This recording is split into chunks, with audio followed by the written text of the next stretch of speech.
It is halftime on the Technic Sports Network. I'm Assistant Sports Information Director Greg Tadish, and it is the first home doubleheader of the basketball season here in 2023. So a late Happy New Year to you. And our guest at the half is certainly not a player. It is University President David Allen. Usually we reserve this time for a lot of the players, but it's good to see you. How are you, sir? Happy New Year to you. My And I'm so pleasure. glad you agreed to do this. Thanks for the opportunity, How was your Greg. holiday?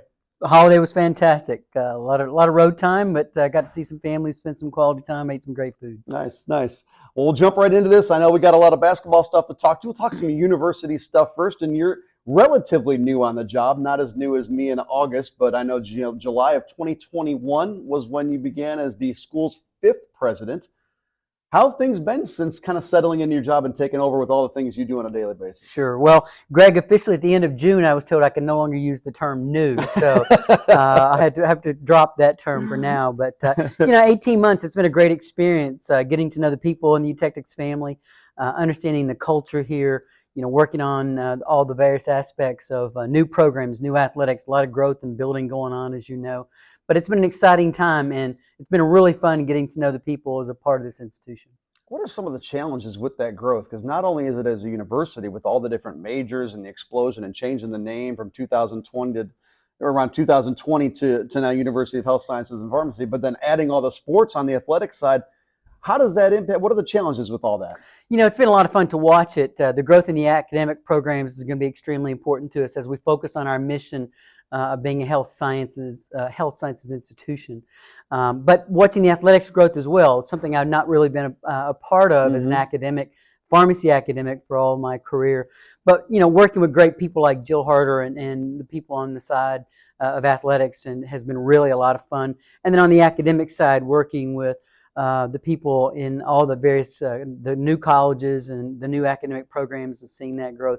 It has been a lot of fun. So I just sort of hire great people or work with great people, help them in any way that I can, get out of their way, and empower them to do their jobs. You've been around and done a ton of different things. I know you graduated from Kentucky. You've worked in Mississippi. You worked at the Northeast Ohio Medical University down near Akron on the east side of that, out near Ravenna. Right.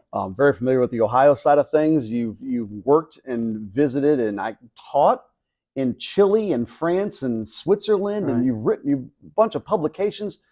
For you, what's been the most interesting thing in your mind that you've done in your career? Greg, just about everything that you mentioned right there, I could list as interesting. I've been very blessed in my career to go to some great places and work with some amazing people. It's been a lot of fun to do those things. I think probably, I don't know about interesting, but I would say probably the most important thing I've done to date is work on what's called the Equity, Diversity, and Inclusion Institute with the American Association of Colleges of Pharmacy. It was a partnership with the University of Mississippi School of Pharmacy. That institute continues today. It's a part of my personal commitment to diversity, inclusion, and belonging. And to be able to see that continue and see some of the fruit of the work that I did very early on to get that started was important to me.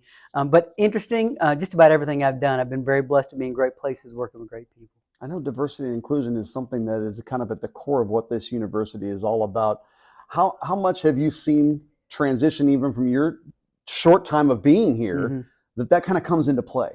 It's extremely important from a standpoint of priorities. Working with our Chief Diversity Officer, Isaac Butler, Harlan Hodge, the director of that office. Great people. We're all on the same page. We're all rowing in the same direction. We've got work to do. We've made great strides already. The university's task force on diversity, equity, and inclusion and belonging is something that's extremely important. Work is going on there. Gloria Grice is leading that task force. Just some really great things that we're seeing. A lot of great opportunity for us to make sure that people feel that they belong here in this environment, and something that we can do to give back to our institution, give back to our community as well. So very important work that I'm excited about. I know we had a workshop with Harlan. It was really, really neat deal that he kind of put on and a little eye-opening as well. So Sure. it was a neat a program that we went through. Coming on board, you're new. Obviously, there's goals for the university. Give me kind of a 5-year vision. Are there things talked about behind the scenes? I know some of these buildings are new. It's all new to me. I've been here since August, but even for the folks that have come through this university recently, give me the 5-year plan of what's being talked about at your level of what kind of might be to come for the university. Right. Well, I mean, the plan is laid out. Eutectics Forward is doing what it's supposed to be doing. It's expanding our academic programs. It's enhancing the student experience. It's offering new co-curricular activities. It's offering new athletic opportunities as well. All of that together is the 5-year plan. And what we need to do now is, with the new colleges, new academic programs, new athletics teams, is just to make sure that we get all those things up and running, functioning at the level that they need to, that we're supporting those things. We've got to constantly be evaluating what's going on with all those things from a financial standpoint to make sure that everything is working as it's supposed to, because you don't build everything to work automatically. Some things may not. The vast majority of those things are working, and I'm really pleased to see that. But that's the 5-year plan, is to see Eutectics Forward be successful. University President David Allen, good enough to sit in on our At the Half segment as we bring it to you here at the half of the women's game against Columbia. We'll kind of break here and do a second half segment coming up later on, but a few more questions here before we kind of get to that break. Enrollment numbers, obviously the school is driven by enrollment numbers. That's one of the big topics of conversation. My day-to-day work is kind of getting the athletics, the day-to-day workings of the athletics going, and we're hearing a lot of discussion about, the enrollment for next year with all the start of the new teams. But I'm starting to hear in the back of my head kind of the 2024 enrollment already, and kind of what that's going to look like, because all of a sudden it's not going to be funneled by all these new athletic programs. They're already going to have all their students and athletes filled for those spots. There's not going to be this huge influx of athletes come 2024. And something I've heard brought up is for a non-athletic student, what's the appeal for this school? What's sort of the hook? What do we sort of offer that would drive enrollment and attract a student to say, hey, you need to be here rather than school XYZ? It's a great question, Greg, and there's some really, really good answers to it related to, number one, around the people in this institution. When we had our accreditation visit from our regional accrediting body in the fall of 2021, one of the things they told me in the exit interview was they saw commitment of our faculty and our staff to students and student success. So us giving back and being supportive of our students is number one. Being a health sciences institution, so students are interested in that area, it's a great opportunity to explore some of our 14 undergraduate degrees, pharmacy, or even the opportunities to track into nursing or medicine or dentistry or other programs as well. We offer that. We also offer that on one of the most important medical center campuses in the world, the Washington University Medical Center campus itself, where we reside.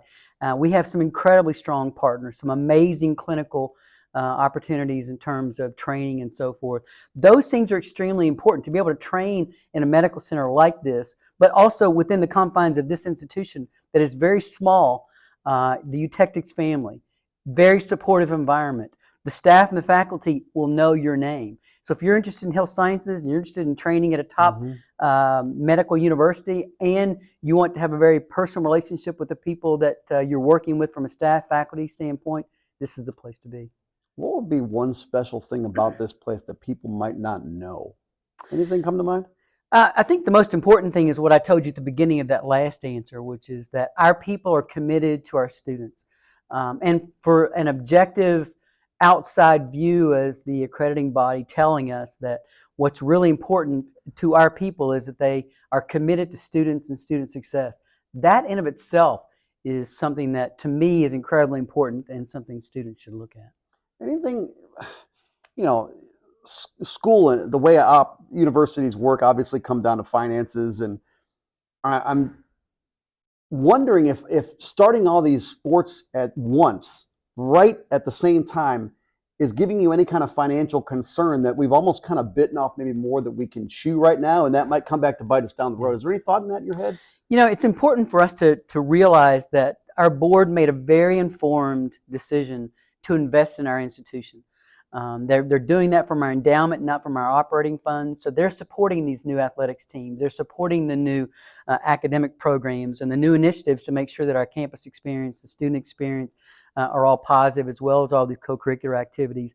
Because the board is invested in those from the endowment and not from operational funds, that actually puts us in a better place. So they made some very informed decisions to support Eutectics Forward and to make sure that we can do all these things well. We're at the half of the women's game against Columbia. Before we break, and we'll get the second half coming up in the men's matchup.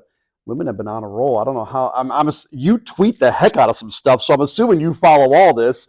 Of course, they had their 7-game win streak recently snapped on Saturday, but man, a player in the conference after their best start through at least 15 games in school history. They've been on a heck of a roll. What do you think of the women so far? Fantastic! It's great to see the success they're having. Our men have had some success. They had 4 in a row before that got eclipsed. But really proud of all of our athletics opportunities and our teams.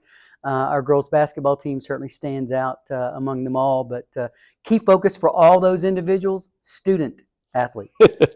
University President David Allen will bring you the second half of this conversation coming up at halftime of the men's matchup. That's later on tonight. We're at the half. The College Cast crew has the first half stats coming up next.